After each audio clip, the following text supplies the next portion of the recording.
नमस्कार। अगर आप कॉम्पिटिटिव एग्जाम्स की तैयारी कर रहे हैं तो चलिए डॉक एंड हार्बर इंजीनियरिंग के सबसे जरूरी कॉन्सेप्ट्स को आज एकदम क्रिस्टल क्लियर करते हैं। अगले कुछ ही मिनटों में आप इस टॉपिक के चैंपियन बन जाएंगे।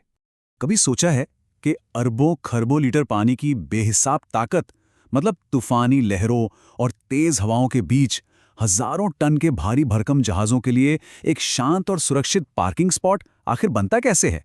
ये आप समझिए सिर्फ कंस्ट्रक्शन नहीं है, बल्कि इंजीनियरिंग का एक मास्टरपीस है। तो आइए इसी मास्टरपीस को डीकोड करते हैं। ये है हमारा आज का ब्लूप्रिंट।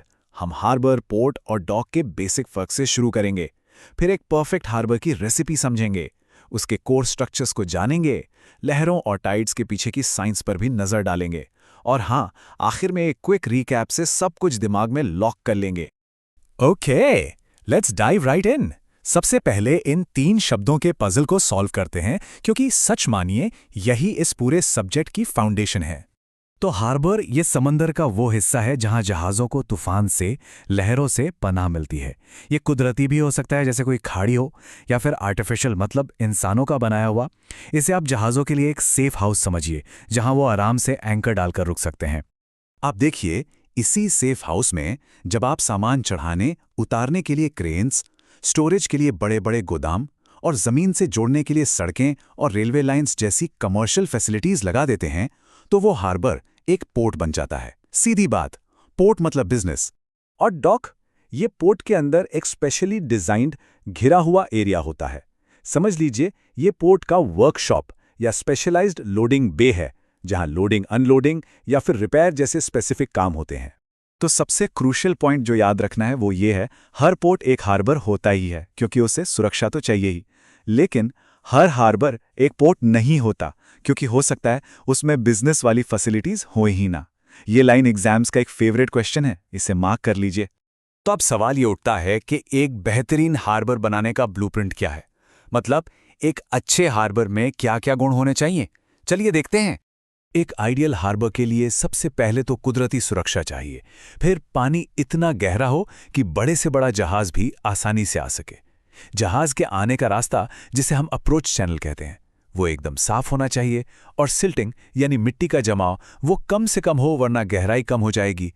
और साथ ही जहाज़ों के खड़े होने और ज़मीन से कनेक्टिविटी की अच्छी व्यवस्था तो होनी ही चाहिए। प्रोटेक्शन के हिसाब से हार्बर्स 3 तरह के होते हैं। नेचुरल, जैसे कि मुंबई, जो कुदरती तौर पर जमीन से घिरा है।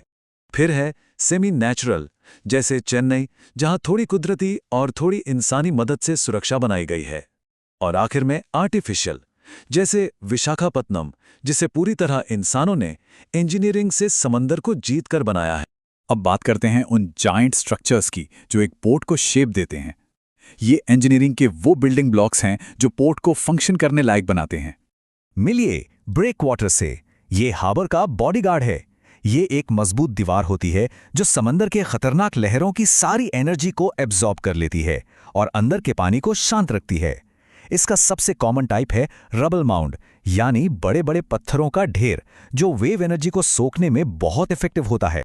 अब जरा ध्यान दीजिए, पियर, जेटी और क्वे, इनके बीच का फर्क समझना बेहद जरूरी है, क्योंकि ये एक क्लासिक एमसीक्यू हॉटस्पॉट है। देखिए, पियर और जेटी दोनों किनारे से समंदर की तरफ यानी परपेंडिकुलर होते हैं, लेकिन पियर पर दोनों तरफ जहाज लग सकते हैं, जबकि जेटी पर सिर्फ एक तरफ। और क्वे वो किनारे के साथ साथ यानी पैरेलल बना होता है। बस इतना ही फर्क है। डॉक्स भी 2 तरह के हैं, वेट डॉक और ड्राई डॉक। वेट डॉक में पानी का लेवल कांस्टेंट रहता है, जो लोडिंग और अनलोडिंग के लिए परफेक्ट है। वहीं ड्राई डॉक एक तरह का शिप हॉस्पिटल है, जहां से पानी को पंप करके बाहर निकाल दिया जाता है ताकि जहाज की मरम्मत, सफाई या पेंटिंग की जा सके। तो फंक्शन ही इनका सबसे बड़ा फर्क है। देखिए, बेस्ट इंजीनियरिंग सिर्फ स्ट्रक्चर्स बनाना नहीं है, बल्कि कुदरत की ताकतों को समझकर उनके साथ हार्मनी में काम करना है। तो चलिए अब वेव्स और टाइड्स के पीछे की फिजिक्स को समझते हैं। एग्जाम्स के लिए एक और हॉट टॉपिक, स्प्रिंग टाइड और नीप टाइड में क्या फर्क है?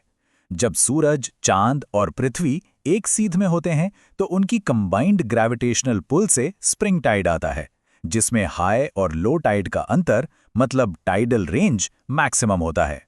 और जब सूरज चांद 90 डिग्री पर होते हैं तो उनकी ताकत बढ़ जाती है और नीप टाइड आता है, जिसमें टाइडल रेंज मिनिमम होता है। अच्छा, एक हार्बर बनाना तो एक बार का काम है, लेकिन उसे सालों साल फंक्शनल बनाए रखना एक बिल्कुल अलग चैलेंज है। ये नेचर के खिलाफ एक लगातार चलने वाली लड़ाई की तरह है। इसमें सबसे बड़ा दुश्मन है सिल्टिंग। ये और कुछ नहीं, बस नदियों और समुद्री धाराओं से आई हुई मिट्टी और रेत का जमाव है। होता यह है कि ये धीरे धीरे हार्बर की गहराई को कम कर देता है, जो जहाज़ों के नेविगेशन के लिए बहुत खतरनाक हो सकता है। तो इसका सॉल्यूशन क्या है? सबसे कॉमन तरीका है ड्रेजिंग, मतलब एक अंडर वाटर वैक्यूम क्लीनर की तरह जमा हुई सारी सिल्ट को बाहर निकालना।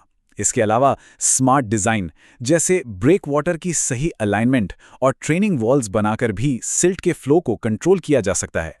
चलिए, अब वक्त है एक स्मार्ट रैपिड फायर रिकैप का। ये वो की पॉइंट्स हैं जो एग्जाम से ठीक पहले आपकी फिंगर टिप्स पर होने ही चाहिए। याद रखिए, ड्राई डॉक का मतलब है जहाज की मरम्मत और जांच, जिसके लिए पानी को पूरी तरह बाहर निकालना पड़ता है। ये एक शिप सर्विस सेंटर है। जेटी, इसमें जहाज सिर्फ एक तरफ लग सकता है। यही वो चीज़ है जो इसे पियर से अलग बनाती है, जहां दोनों तरफ बर्थिंग हो सकती है। स्प्रिंग टाइड ये तब आता है जब सूरज और चांद एक लाइन में होते हैं, जिससे उनकी कंबाइंड ग्रेविटी पानी में सबसे ज्यादा उतार चढ़ाव यानी मैक्सिमम टाइडल रेंज पैदा करती है।